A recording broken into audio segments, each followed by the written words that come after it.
Okay, what's the latest with the YouTube advertiser boycott? It has been nearly 2 weeks since I last talked to you about this. On March 31st, we had a new YouTube advertising algorithm rolled out by YouTube. The reason? Supposedly, all sorts of ads were showing up next to racist videos on YouTube. The truth is, yes, it happened anecdotally, but across billions of hours of videos watched, the truth is that the YouTube ad algorithm was actually always too strict, not allowing us to make money on videos that were not hateful or offensive.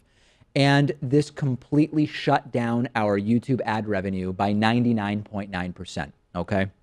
The last update was from April 11th. At that point, we were 12 days into the ad crisis, and we were basically making nothing on YouTube, which represents 40 to 50% of our revenue. Crisis, existential threat to the show.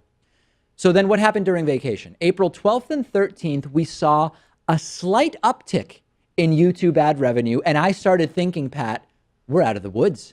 YouTube is fixing it. It's all going to happen. It's going to be fantastic. But then April 14th through the present, it has fallen off a cliff again. Now, for comparison, before the crisis, usually for every 10 videos watched, 6 ads were shown, right? So one person watches 10 videos or 2 people watch 5. For 10 videos, 6 ads were shown. During the vacation, we were down from 60% to 7% of the videos were showing ads.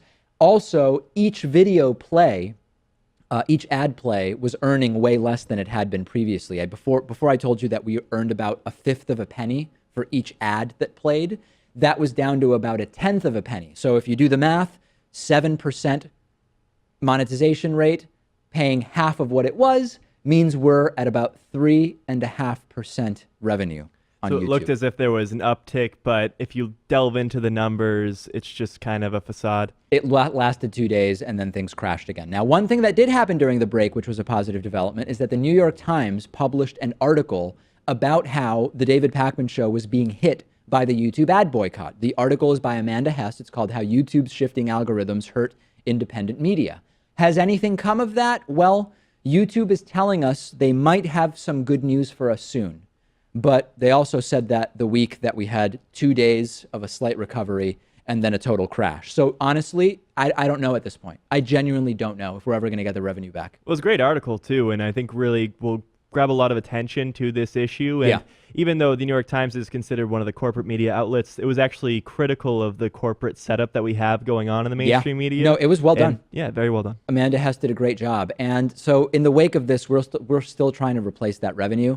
So there's 5 really easy ways that you can help us replace that revenue. Okay. Number 1, membership. You go to davidpakman.com/membership. Just get a membership. Okay. If the prices strike you as high, use the coupon code IVoted17. Patreon. We're trying to get to 2,000 patrons. We are about 3/4 of the way there. Patreon.com/David Pakman Show. You can donate any amount you want. Just throw $1 a month at our Patreon. That's all that you need to do to make up for what we were, much more than what we were making off of an individual viewer on YouTube. Number 3, if you ever shop on Amazon, go to davidpakman.com/Amazon before you shop.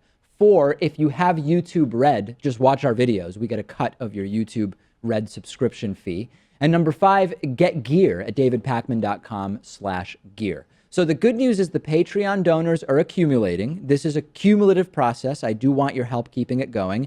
As of this morning, we had, what was the number? 1,467 patrons so far. That's really great. Even if you only throw in $1, that's a really, really good thing. Number 2 good news is that members are signing up. Of course, to sign up, you go to davidpakman.com/membership. You hit the red sign up button. And then on the second sign up page, there's a coupon code. And you can use the coupon code IVoted17 if you want. And last thing, I still plan to do an entire show with my hair uncontrolled, as I published a picture of to Instagram a couple of weeks ago. If and when we get to 2,000 patrons, Pat, I will do a show with my hair like this, no matter what the consequences are with our broadcast affiliates. You know, I'm willing to do some crazy hairstyle as well. Really? I don't know what it'll be. Yeah, I'm not sure. Something, though. Would you dye your hair?